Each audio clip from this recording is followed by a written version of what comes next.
everyone. Today I'm sitting down, as you can see, and we're doing my second favorite pedal, which is the Red Panda Tensor. And how I use it is very random, and I use it quite often. So, without further ado, let's go to the loop that I've chosen for today, and I'll demonstrate after showing you the loop that why I've chosen like this sort of thing for this video.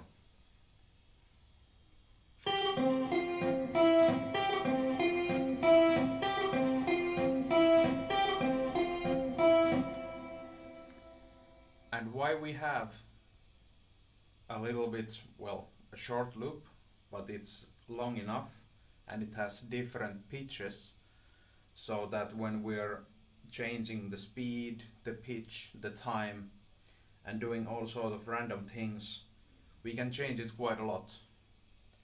And the other pedals I will have on is the Eventide, which will have, I have it up here, let's see how well the camera picks up the algorithm that I have for today. So that's the B side, and then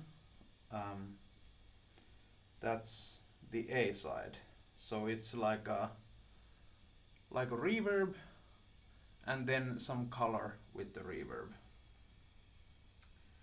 Okay, and if I change the preset, if I feel like it, then I'll show that one as well.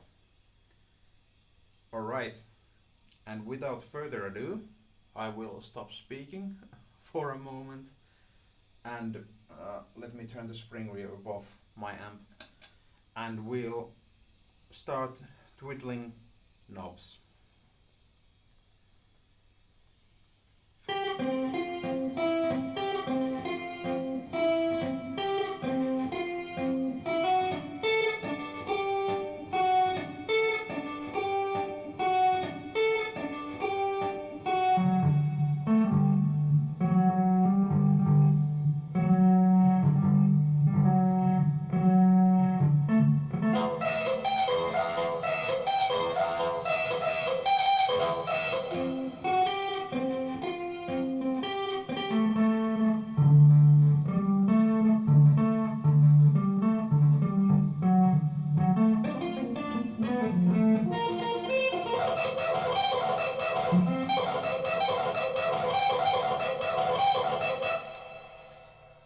So you can already hear that the Tensor has certainly a mind of its own and it's giving some rather funny noises.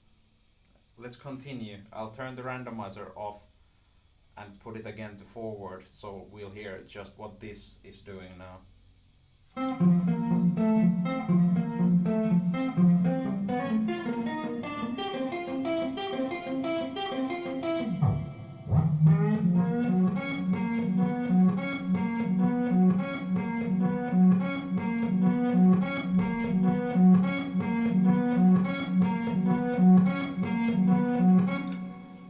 I'll add some delay from the memory man because it fits this, and I'll adjust the delay time so that it sounds nice with this.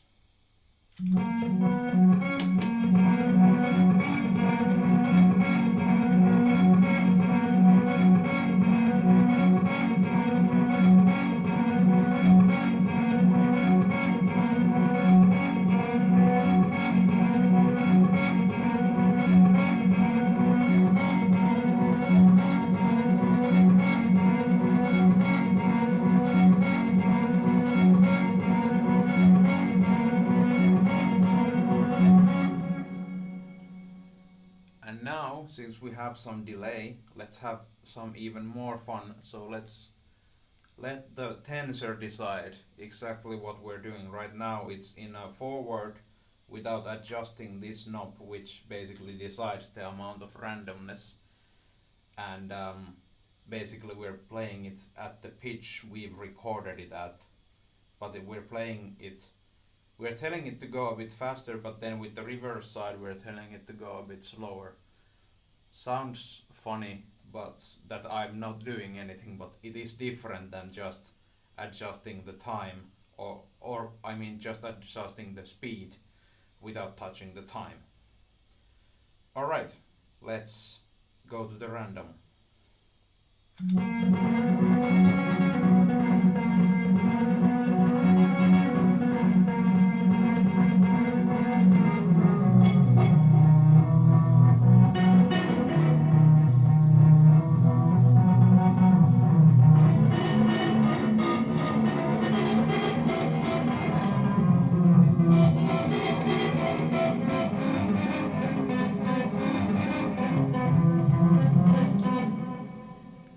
And because I right now feel I would do it immediately, but I want to tell you what I'm doing exactly.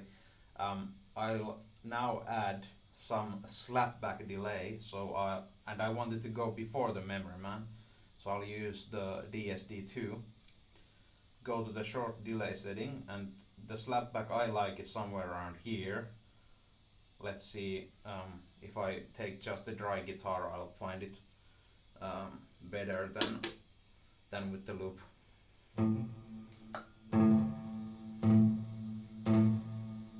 Okay, maybe just a bit more. Yeah.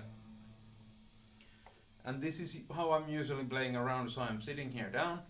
I have my guitar here with me, but I'm basically not doing anything with it when I've captured the first loop that I want to twiddle around. And now we have our slapback, so let's go back to the loop, and then I'll show how we can use the tensor as a mangling device instead of a looping device.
Alright, so to use the tensor as a mangling device, I'll basically now turn these for now, and I'll adjust the blend to be a little bit less so that I get my guitar signal through it as well.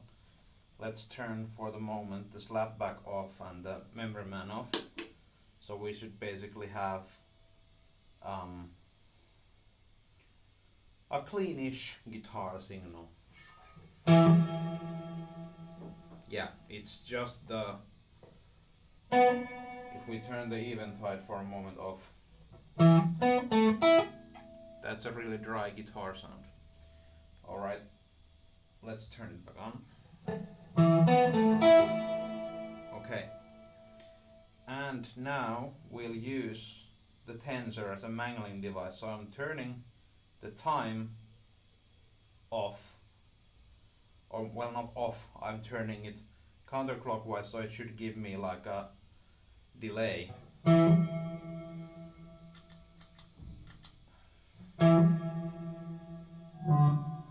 Yeah, there we go. And then if we bring it back up, it'll come up around a bit faster.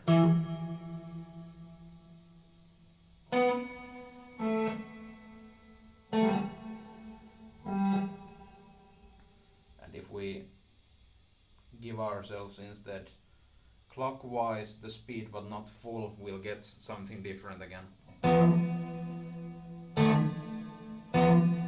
we get almost like a pitch shifter. So if we adjust this pitch a little bit, we'll get something useful, I guess.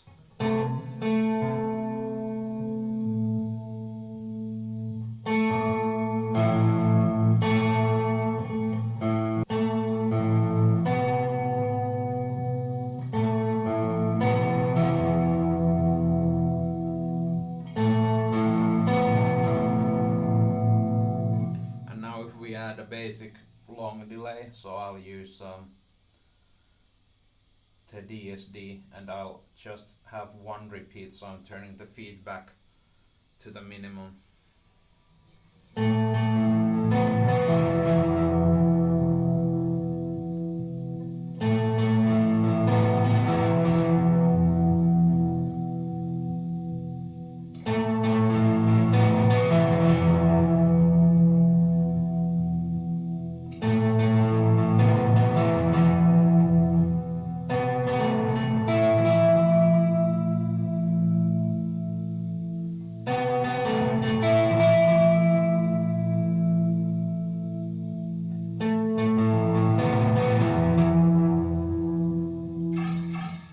Yeah, that's for that.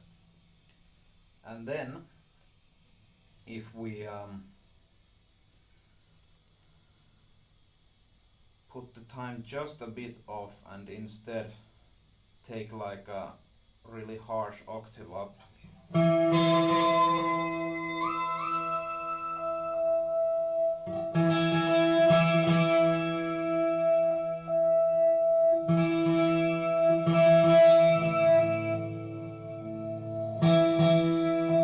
So basically now we have the tensor as an octaver. And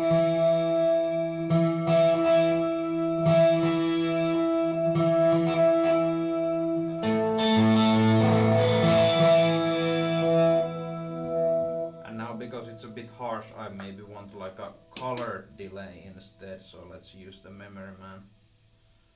How's the time?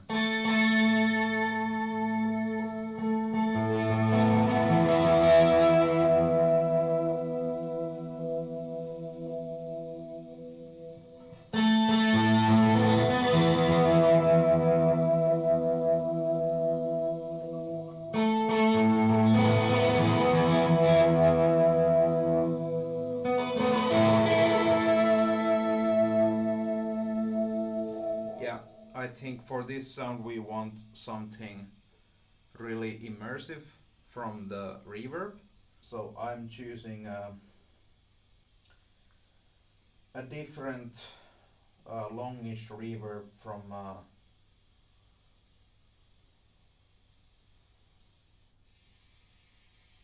let's see what this is.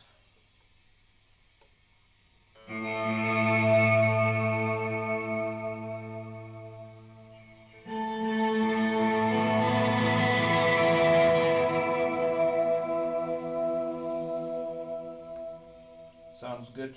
So I've created this at some point, so it's like basically muting the dry signal, and I'm getting only reverb signal instead. So that's basically what the B side is like, and then we have the A side, and you're getting some glare from the lamp. Yeah. Okay.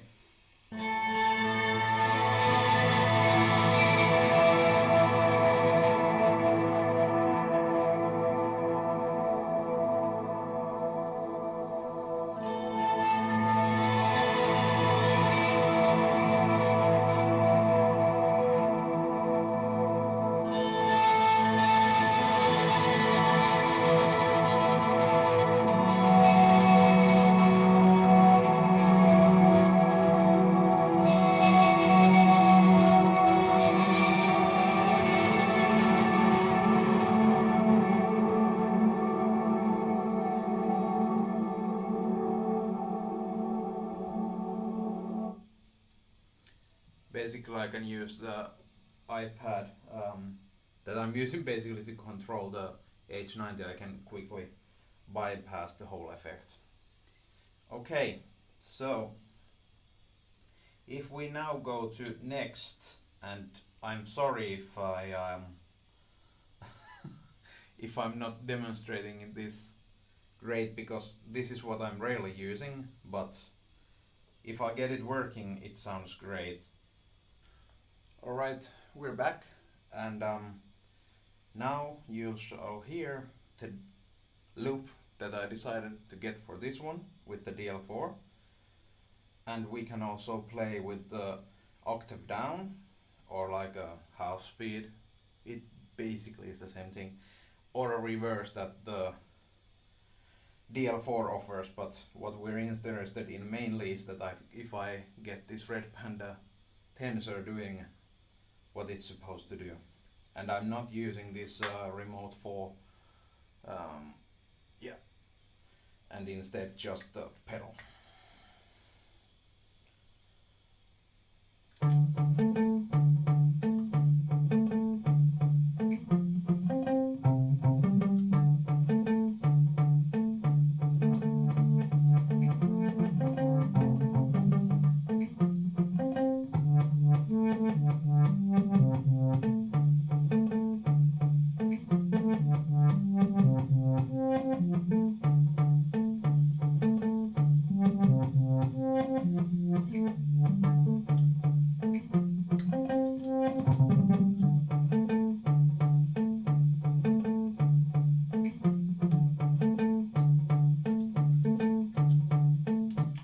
Okay, I clearly made a bit too long of a loop for the tensor, so let's try to figure the position that I want to take the loop from. This tensor is really handy, especially if you're using your fingers, because you can also choose momentary or latching from these small dip switches, and for this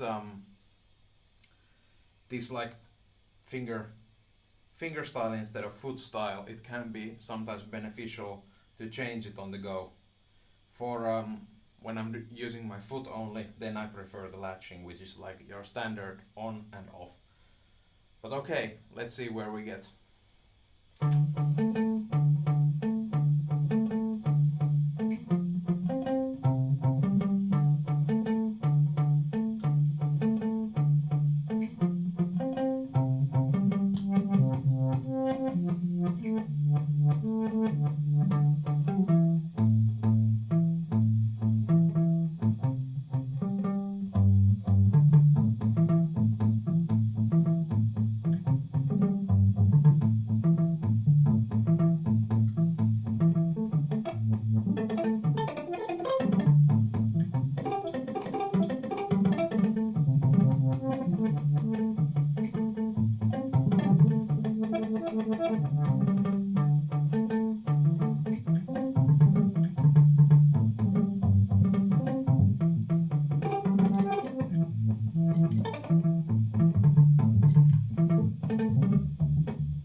So, how the next is working, that's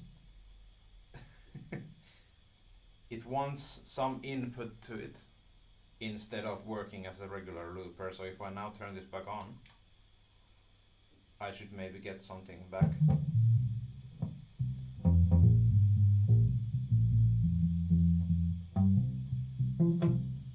Yeah. So basically now I'll turn the Eventide back on, and that's all I have for you today. So bye for now, and you'll still hear the tensor.